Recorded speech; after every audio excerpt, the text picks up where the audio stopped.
The Satanic Verses. Salman Rushdie. Few novels have ever ignited as much global controversy as The Satanic Verses, published in 1988 by British Indian author Salman Rushdie. While celebrated by many as a dazzling work of magical realism, it was condemned by religious leaders and governments, banned across multiple countries, and even made Rushdie himself the target of death threats. For readers and governments alike, the book became a flashpoint in the debate between free expression and religious sensitivity. The story blends history, fantasy, and satire, centering on two Indian expatriates who survive a plane explosion and find themselves transformed in mythic ways. One takes on angelic qualities while the other descends into demonic form. Alongside this main plot, Rushdie weaves dreamlike sequences that reimagine elements of Islamic tradition. One such sequence, interpreted by critics as a fictionalized account of the Prophet Muhammad and verses attributed to Satan, was seen by many Muslims as deeply offensive and blasphemous. The backlash was immediate and intense. The Satanic Verses was banned in India, Pakistan, South Africa, and more than a dozen other countries soon after publication. Protests erupted worldwide, some turning violent. In 1989, Iran's supreme leader Ayatollah Khomeini issued a fatwa calling for Rushdie's death, effectively placing him under a death sentence. Rushdie was forced into hiding under British police protection for years, while his publishers and translators were attacked. In Japan, one was murdered. Despite the bans, the book also won acclaim. Critics praised its ambitious prose, cultural depth, and fearless engagement with identity, migration, and religion. For many, its suppression became as significant as the novel itself, symbolizing the clash between artistic freedom and religious authority. More than 30 years later, The Satanic Verses remains one of the most infamous banned books in history. Its story is not just about literature, but about how words can provoke powerful emotions, political upheaval, and even violence. It stands as a reminder of both the power of storytelling and the risks faced by those who challenge cultural and religious boundaries. Lady Chatterley's Lover, D.H. Lawrence. Few novels illustrate the clash between literature, morality, and censorship as starkly as Lady Chatterley's Lover by D.H. Lawrence. First published privately in 1928 in Italy, the book was considered too obscene to appear in Britain or the United States until decades later. Its frank depictions of sex and its criticism of class divisions sparked a censorship battle that reshaped publishing and free expression in the 20th century. The story centers on Lady Constance Chatterley, a woman trapped in a loveless marriage to an aristocratic husband paralyzed from the waist down after World War I.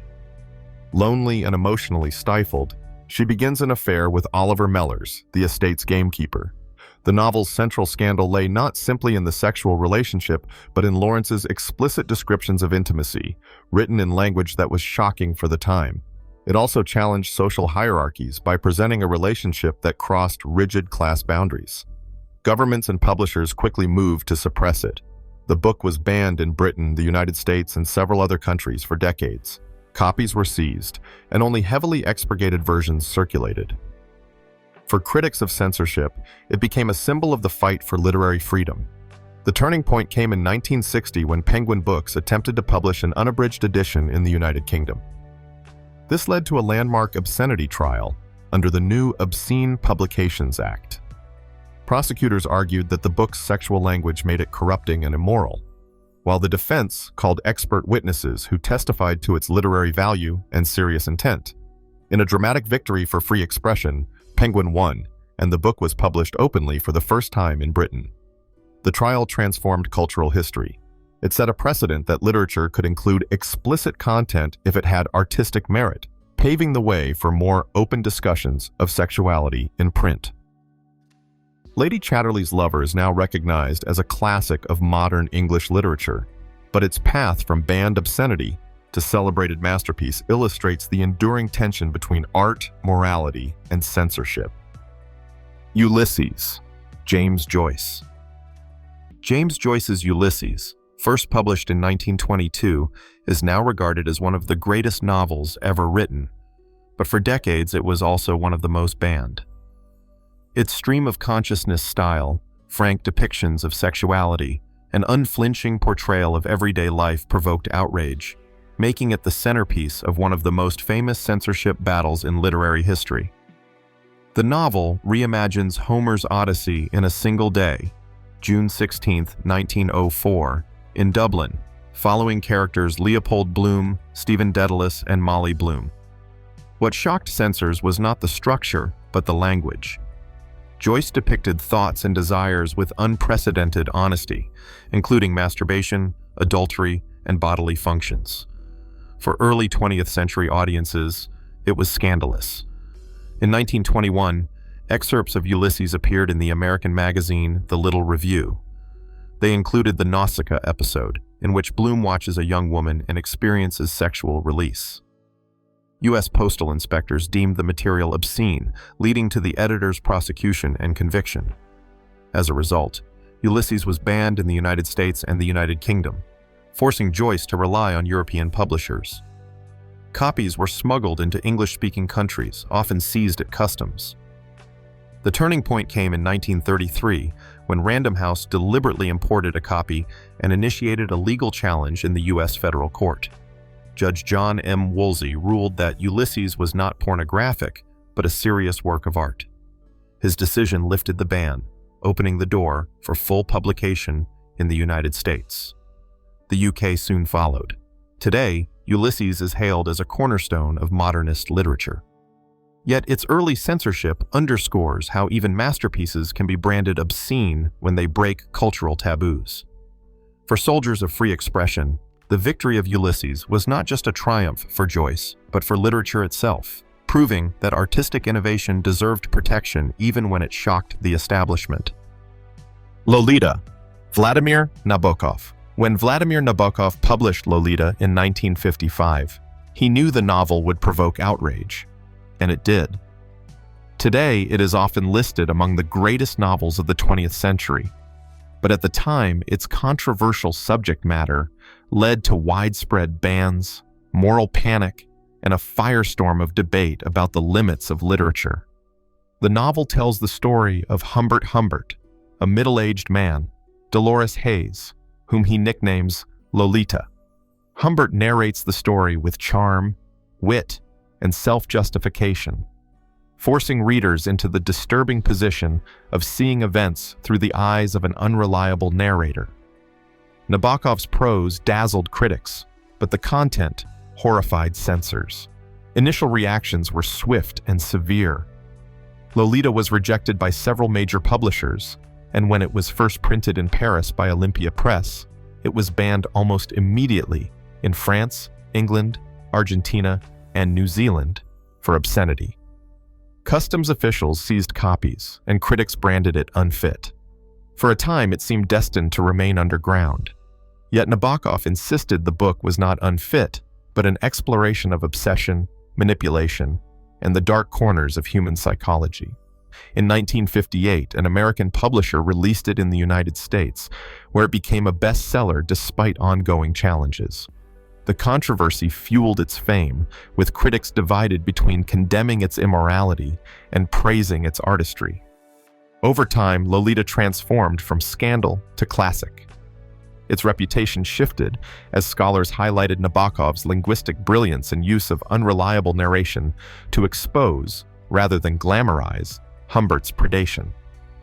Still, it remains a book that unsettles readers and stirs debate about art, morality, and censorship. The story of Lolita's banning reveals how literature that pushes boundaries can face fierce suppression, only to be re-evaluated later as art of lasting importance. It stands as a reminder that banned books often spark the very conversations censors hope to silence. The Catcher in the Rye, J.D. Salinger. Few American novels have stirred as much controversy in classrooms and libraries as J.D. Salinger's The Catcher in the Rye. Published in 1951, the book quickly became a cultural landmark for its portrayal of teenage alienation, rebellion, and disillusionment. Yet for the very same reasons it resonated with readers, It also drew decades of bans, challenges, and moral outrage. The story follows 16-year-old Holden Caulfield as he wanders New York City after being expelled from prep school. His voice, sarcastic, cynical, and profane, became iconic. Holden criticizes the phoniness of adult society and struggles with grief, sexuality, and identity in ways that felt raw and honest to young readers. But to censors, his casual swearing, depictions of drinking and smoking, and references to sex were shocking. Almost immediately, schools and libraries targeted the book. In the 1950s and 60s, it was banned in many American school districts for its immoral content and perceived negative influence on youth. Parents and educators claimed it encouraged rebellion, disrespect, and promiscuity. In the 1970s and 80s, challenges surged again, with groups condemning its profanity and sexual references. For years, it was one of the most frequently banned books in the United States. Ironically, its censorship only amplified its appeal. Teens who felt misunderstood or disillusioned found in Holden a rare voice that echoed their frustrations. Critics praised Salinger's ability to capture adolescent alienation with authenticity. Over time, the novel became a staple of high school reading lists, even as it continued to face periodic bans and parental objections. Today, The Catcher in the Rye is both a literary classic and a case study in the tension between protecting youth and acknowledging their realities. Its history of censorship reveals as much about society's anxieties as it does about the novel itself. By trying to silence Holden's voice, censors only ensured it would echo louder through generations. 1984. George Orwell. George Orwell's 1984, published in 1949, is one of the most famous dystopian novels ever written, and one of the most frequently banned. Its bleak portrayal of totalitarian control, surveillance, and propaganda struck a nerve across political systems, making it a lightning rod for censorship on both the left and right. The novel envisions a world dominated by the party, where Big Brother watches every move, history is rewritten daily, and even private thoughts can be criminal. Winston Smith, the protagonist, struggles for truth and individuality, but is ultimately crushed under the weight of authoritarian control. With themes of censorship, brainwashing, and the fragility of freedom, 1984 became a cultural touchstone for discussions about power and oppression. Its banning history, however, is full of irony. In the Soviet Union, 1984 was banned outright for its clear critique of totalitarian regimes. Communist authorities saw Orwell's descriptions of surveillance states as too close to home. Yet in the United States during the 1960s, the book was also challenged, not because it opposed communism, but because some viewed it as promoting communism or un-American ideas. It was removed from some school reading lists for being pro-communist and too negative about government authority. Elsewhere, countries with authoritarian governments, from Cuba to Myanmar, restricted or banned it entirely. Even in democratic nations, parents and educators periodically challenged the book for its dark themes, sexual content, and violence, deeming it inappropriate for students. Despite censorship, 1984 has endured and thrived. Its warnings about surveillance, propaganda, and the loss of personal freedoms remain alarmingly relevant in the 21st century. Words like Orwellian, Big Brother, and doublethink have entered everyday language as shorthand for state overreach and manipulation. The history of 1984's banning underscores its power. The very regimes it criticized tried to suppress it, while even free societies were unsettled by its message. In doing so, they proved Orwell's point, that truth and freedom are always fragile, and that books can still be dangerous to those who fear ideas. Fahrenheit 451. Ray Bradbury. Ray Bradbury's Fahrenheit 451, first published in 1953, is a novel about censorship, and ironically, it has been censored itself many times. Set in a dystopian future where firemen burn books instead of saving them, the novel tells the story of Guy Montag, a man who begins to question his role in a society that fears knowledge and worships shallow entertainment. The book's themes hit close to home for many societies. It criticizes not only authoritarian censorship, but also cultural complacency, the idea that people willingly give up reading and thinking for comfort and distraction. Its warnings about media manipulation, conformity, and the loss of critical thought struck a nerve, especially during the Cold War. Ironically, despite being a novel about banning books, Fahrenheit 451 faced repeated censorship.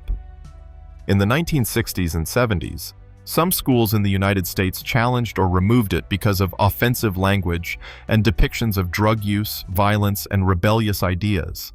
One particularly striking case occurred when a school district distributed a sanitized version of the novel with profanity and passages removed, effectively creating the kind of censorship the book warned against. Bradbury himself protested, pointing out that censoring Fahrenheit 451 undermined its very message. The novel has also faced challenges abroad, particularly in authoritarian regimes where its criticism of state control and its celebration of free thought were considered dangerous. Over time, Fahrenheit 451 became one of the most widely studied books in American classrooms, precisely because of its themes of censorship and free speech. Its banning history now adds a layer of irony that makes it even more relevant. In an era of debates about media, misinformation, and digital control, Bradbury's vision feels as urgent as ever. Fahrenheit 451's journey shows how even a story designed to warn against censorship can itself fall victim to the forces it opposes. That irony may be its greatest lesson. Freedom of expression always needs defending, even in places that claim to value it most. All Boys Aren't Blue, George M. Johnson. Published in 2020, George M. Johnson's All Boys Aren't Blue quickly became one of the most celebrated and most challenged books of the decade. Subtitled A Memoir Manifesto, it blends essays, personal stories, and reflections to describe Johnson's experience growing up as a queer black person in Plainfield, New Jersey. Honest, raw, and deeply personal, it explores themes of identity, family, trauma, and love. But its unflinching detail has made it one of the most frequently banned books in the United States today. The memoir addresses difficult subjects: childhood abuse, consent, sexual experiences, racism, and the challenges of navigating identity in a society that often silences both black and queer voices. Johnson does not sanitize their experiences, believing that authenticity was essential to reach young readers going through similar struggles. Supporters see the book as a lifeline, providing representation and validation for communities too often ignored in mainstream literature. Censors, however, have focused on the book's explicit content. Some school boards, libraries, and parents have condemned passages they describe as sexually explicit, inappropriate for youth, or pornographic. As a result, All Boys Aren't Blue has topped the American Library Association's list of most challenged books in multiple years. Entire school districts have removed it from shelves, making it a flashpoint in the broader cultural battles over what young people should be allowed to read. Johnson and supporters argue that banning the book highlights exactly why it is needed, for young people wrestling with questions of sexuality, race, and identity. All Boys Aren't Blue provides honesty, hope, and understanding. Its censorship, they say, represents a deeper attempt to erase marginalized voices. The story of All Boys Aren't Blue is still unfolding. In real time, it has become both a vital work of queer black literature and a symbol of how societies continue to struggle with whose stories are deemed acceptable to tell. Thank you for watching. If you learned anything, let me know with a like and comment below on what you would like to see in the future. History never runs out of surprises, and neither do we, so subscribe and join me for the next dive into the archives.